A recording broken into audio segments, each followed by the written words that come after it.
सबसे पहले तो आपका बहुत बहुत धन्यवाद कि आप इस प्रेस वार्ता के लिए यहाँ पर पधारे। बस एक दो दिन में मित्रों हम सभी लोग, खास करके जहाँ से मैं आता हूँ महाराष्ट्र के लोग, गणेश चतुर्थी के उत्सव के रंग में रंग जाएंगे। और महाराष्ट्र में हम गणेश जी को विघ्नहर्ता मानते हैं। इन्हीं पदचिन्हों पर चलते हुए, इसी से प्रेरणा लेते हुए गुड गवर्नेंस अर्थात सुशासन में जो सबसे बड़ा विघ्न है, भ्रष्टाचार और अपराध का विघ्न, इसको हटाने के लिए परम गणेश भक्त प्रधानमंत्री नरेंद्र मोदी जी की सरकार ने 130th कॉन्स्टिट्यूशन अमेंडमेंट बिल को पार्लियामेंट में लाने का काम किया। मोटा मोटी अगर समझाया जाए कानूनी पेचीदगियों में ना फंसते हुए, तो ये एक ऐसा हथियार है, ऐसा औजार है, ये ऐसा tool to fight against corruption and criminalisation in politics है कि यदि कोई व्यक्ति जो एग्जीक्यूटिव पोस्ट पर आसीन है, चाहे वो प्रधानमंत्री स्वयं क्यों ना हो, चाहे वो मुख्यमंत्री हो, चाहे वो केंद्र या राज्य के मंत्री क्यों ना हो, अगर वो किसी गंभीर अपराध के मामले में जो 5 वर्ष से ज्यादा जिसकी सजा हो, उसमें अगर वो जेल जाते हैं और लगातार 30 दिन तक जेल में रहते हैं और उनको न्यायिक राहत ना मिले किसी भी रूप से, तो वो अपने पद से हाथ धो बैठेगा। मोटा मोटी ये कानून इस चीज को सुनिश्चित करता है। मतलब कि ये कानून नैतिकता के पक्ष में है, मतलब कि ये कानून गुड गवर्नेंस के पक्ष में है, मतलब ये कानून क्लीन पॉलिटिक्स के पक्ष में है, मतलब ये कानून सुशासन के पक्ष में है। और जो सुशासन और क्लीन गवर्नेंस में जो सबसे बड़ा विघ्न है, क्रिमिनलाइजेशन ऑफ पॉलिटिक्स का, इसको हटाने में ये सबसे बड़ा एक प्रकार से वरदान है। पर दुख की बात यह है कि आज जब पूरे देश ने इस नैतिकता के हथियार को, इस सुशासन के हथियार को, उसका स्वागत किया है, तो एक हैंडफुल ऑफ ऑपोजिशन पार्टीज है जो कह रही है खुले मंच से कि हम नैतिकता के साथ नहीं, हम निर्लज्जता के साथ है। हम पॉलिटिक्स में प्रोप्राइटी और प्रिंसिपल के साथ नहीं, हम पॉलिटिक्स में प्रिंसिपल के साथ नहीं, अपने परिवार के साथ है। और परिवार पर दाग लगता रहे, पर हम पावर के साथ है। मतलब कि आज प्रधानमंत्री मोदी जी की सरकार के इस इनिशिएटिव के बाद बहुतेक लोग तो समर्थन कर रहे हैं नैतिकता and clean governance and politics of principle का, पर एक हैंडफुल ऑफ ऑपोजिशन है। जो हैंडफुल ऑफ ऑपोजिशन है वो कहता है कि हम तो निर्लज्जता के साथ, हम तो पावर के साथ। सोचिए इनका गाना क्या बनेगा। अगर इन्होंने, आजकल ये रील बनाने में एक्सपर्ट है, तो इनका गाना बनेगा तो उसका गाने का स्क्रिप्ट होगा, भ्रष्टाचार मेरे परिवार का शिष्टाचार, भ्रष्टाचार ही मेरा जनसिद्ध अधिकार, कोई कार्रवाई करे तो मैं चिल्लाऊं अत्याचार अत्याचार और खेलूं विक्टिमहुड कार्ड, यही मेरा गाना है, मैं हूं भ्रष्टाचार का सबसे परम यार। ये भ्रष्टाचार के यार आज नैतिकता के पटल पर जो कानून लाने की चेष्टा की जा रही है उसका विरोध कर रहे हैं। और सोचिए जेपीसी जब ये मामला गया है तो कुछ लोग तो बहिष्कार भी कर रहे हैं जेपीसी का। अब सोचिए ये तो क्या क्या नहीं बहिष्कार करते। ये तो बहिष्कार भ्रष्टाचार का करने के बदले, बहिष्कार अपराध का करने के बदले, ये कभी शुभांशु जी के लिए जब सम्मान समारोह होता है या सम्मान में उनके डिस्कशन होता है उसका बहिष्कार करते हैं। जब रेड फोर्ट पर अधिकृत जो 15 अगस्त का देश का कार्यक्रम होता है उसका बहिष्कार करते हैं। जब प्रथम राष्ट्रपति जो आदिवासी समाज से आती है उनका प्रथम संबोधन होता है उसका बहिष्कार करते हैं। ये भ्रष्टाचार और अपराध छोड़कर सब कुछ का बहिष्कार करने वाले लोग हैं। और ये बहिष्कार ब्रिगेड में वो भी पार्टियां हैं, अद्भुत पार्टियां, जिन्होंने जन्म लिया था भ्रष्टाचार के खिलाफ लड़ाई लड़ने की, सौगंध खाई थी। टोपी पहन पहन कर रामलीला में बोलते थे लोकपाल लाएंगे, सबको जेल भिजवाएंगे, 14 लोगों की फहरिस्त लेकर घूमते थे कि बिना एफआईआर, बिना कोई एक्यूजेशन के इनको इस्तीफा देना चाहिए, तिहाड़ जाना चाहिए, 2 दिन तक बंद करो तिहाड़ में, देखे सब उगल देंगे।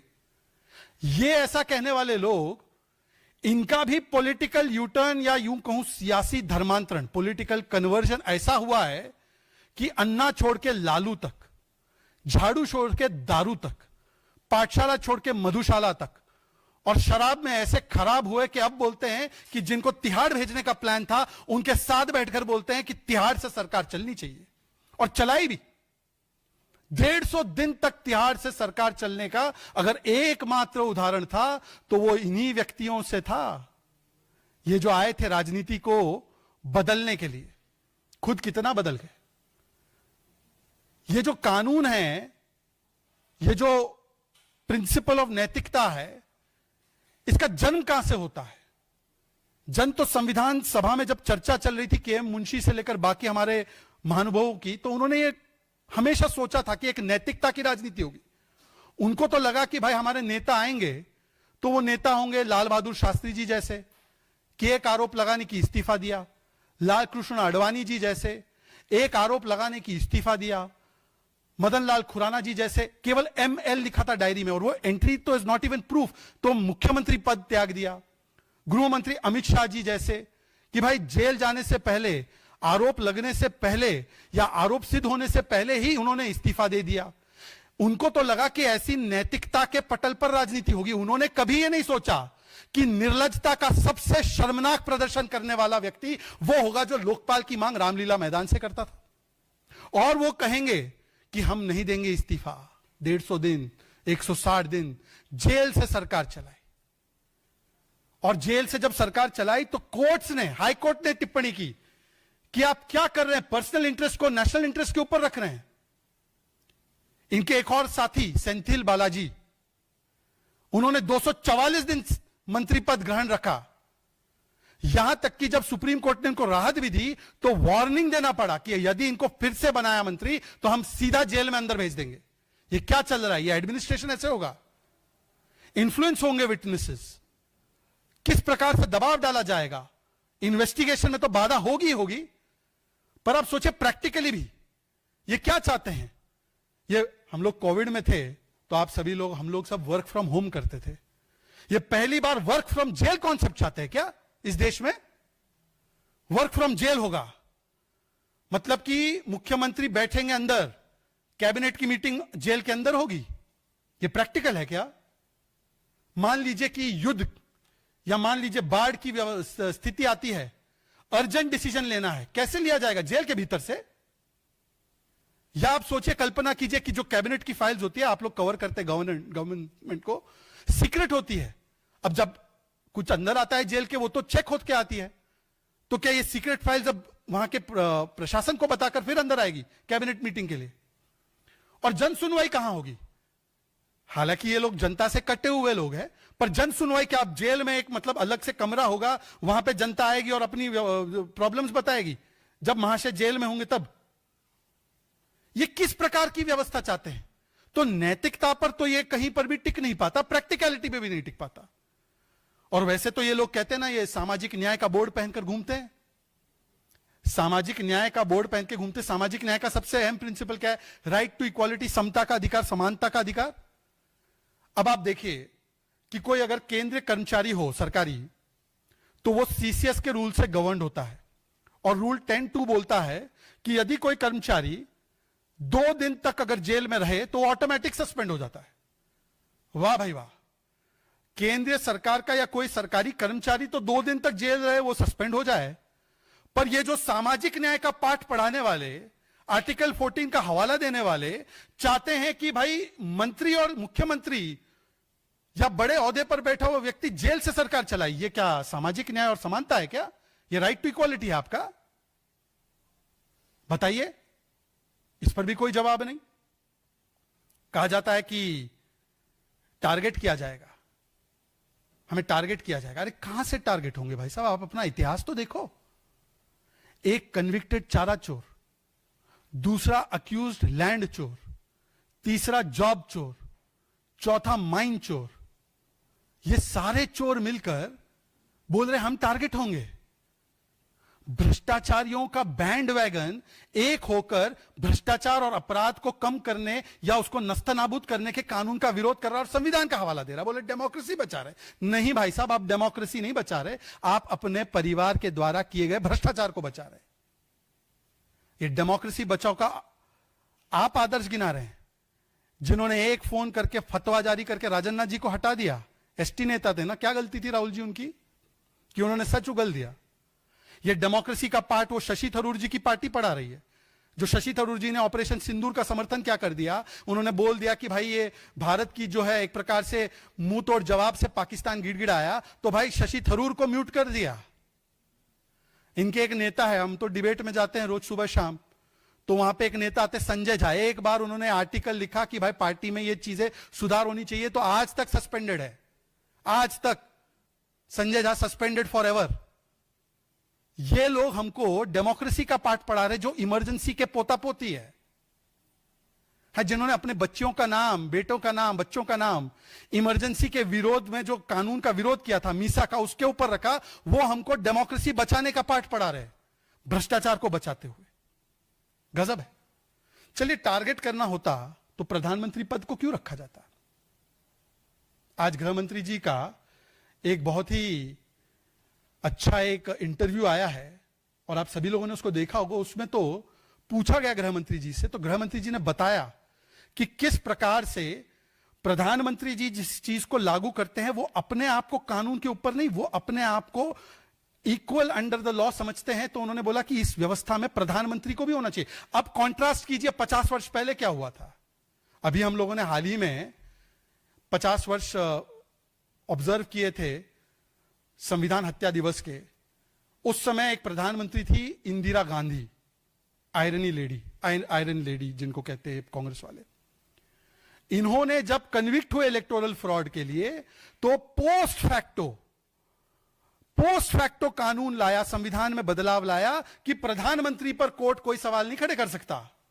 और दूसरी ओर एक नरेंद्र मोदी जी की सरकार है जो स्वयं कहती है कि अगर शुरुआत होगी इस कानूनी व्यवस्था की तो प्रधानमंत्री को पहले रखा जाएगा। अगर मुझ पे आरोप होगा और मुझको 30 दिन जेल जाना पड़ेगा, मैं भी ऑटोमेटिकली पदमुक्त हो जाऊंगा। यह अंतर है कांग्रेस की सोच का, निर्लजता की सोच का, और प्रधानमंत्री मोदी जी की सोच का, नैतिकता की सोच का।